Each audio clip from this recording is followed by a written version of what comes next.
Let me tell you a story about two different people living in two completely different realities. First, meet Dr. John. John is a neurosurgeon. He spent 12 years in medical school, accumulated $300,000 in student debt, and he works 80 hours a week, saving lives. By all society's standards, John is the definition of success.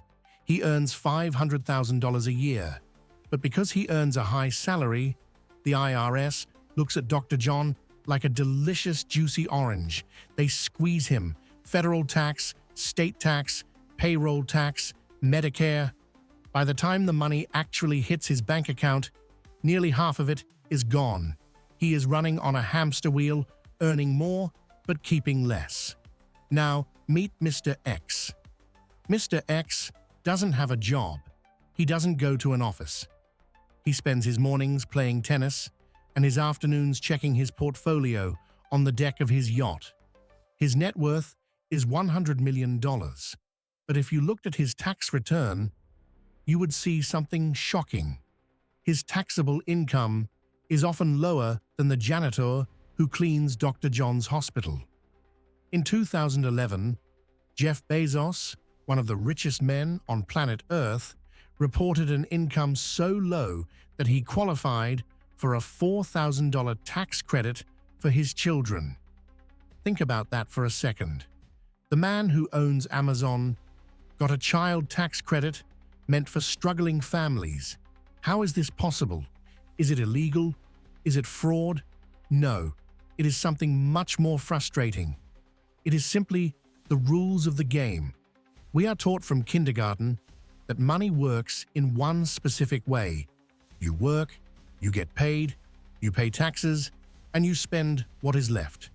But the ultra-wealthy play by a completely different rulebook. They use a strategy that economists call buy, borrow, die.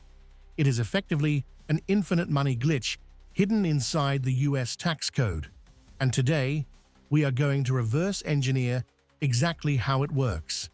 Warning: this might make you angry, but anger is better than ignorance. To understand the cheat code, you first have to understand the trap. The trap is called income. Dr. John, our neurosurgeon, makes a fatal mistake.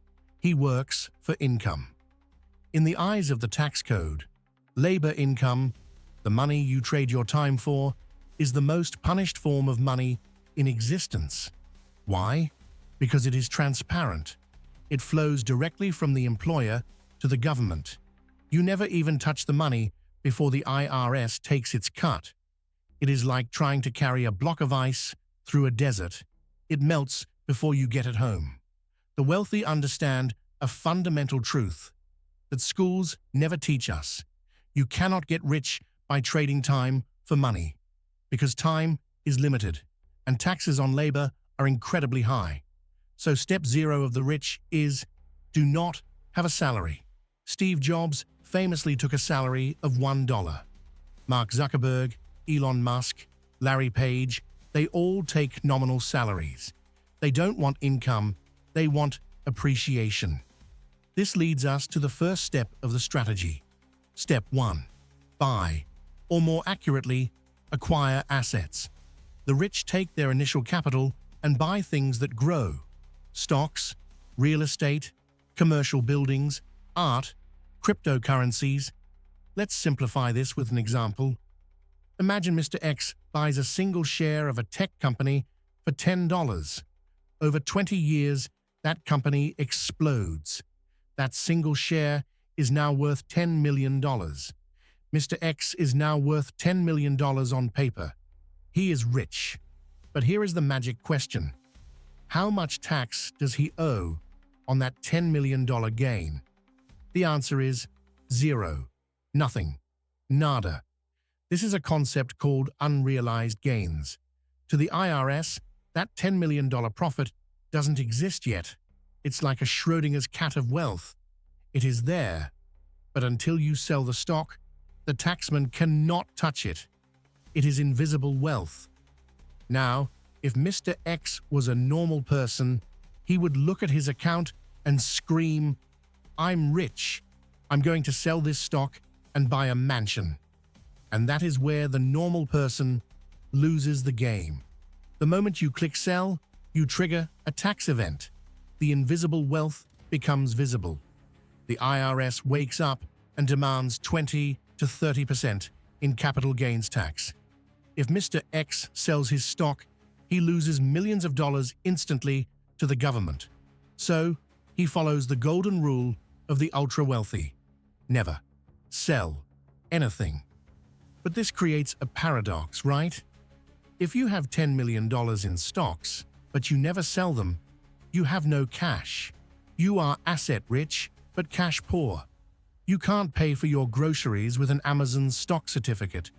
You can't fuel your private jet with a deed to a building. You need cash to live. So, how do they spend millions of dollars without ever selling their assets? They move to step 2. And this is where the real magic happens. Step 2. Borrow. Mr. X walks into a major bank. JP Morgan, Goldman Sachs. Take your pick. He says, "Look, I have $10 million in high-quality stock. I don't want to sell it, but I want to buy a $2 million house and a Ferrari." The bank smiles. They love Mr. X.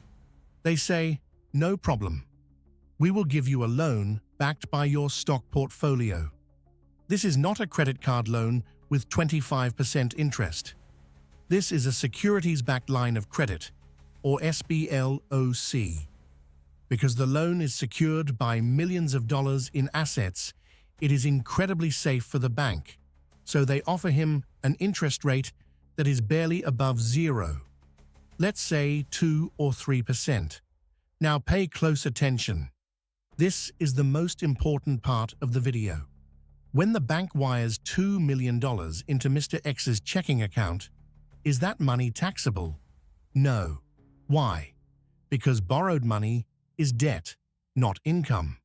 You don't pay taxes when you use your credit card. You don't pay taxes when you take out a mortgage. Debt is tax-free cash.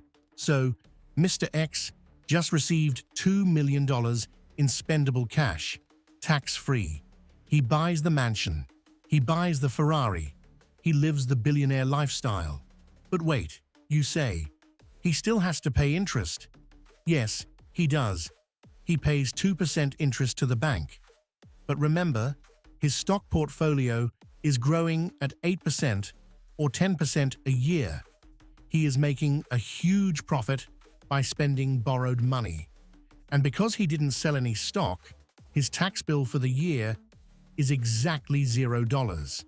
This is how they live in luxury while declaring no income. They are living on a credit card that never has to be paid back. But this leads to the final and most confusing question. Eventually, the loan comes due, right? Eventually, you have to sell the stock to pay back the bank, and then you pay the taxes. But you are forgetting the final step of the game. Step 3. Die. This sounds morbid, but in the tax world, death is the ultimate loophole. It is called the step-up in basis. Let's go back to that stock Mr. X bought for $10. When he dies, let's say it is worth $1,000. If he had sold it while he was alive, he would owe taxes on that $990 gain. But when he dies and passes that stock to his heir, his child, a miracle happens. The IRS resets the value of the stock. For his child, the cost of that stock is not $10, it is now $1,000.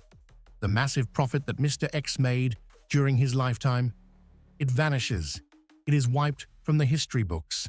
The capital gains tax is eliminated forever. So his child inherits the stock tax-free. They sell just a tiny bit to pay off the bank loan Mr. X took out, and they keep the rest to start the cycle all over again. Buy, borrow, die.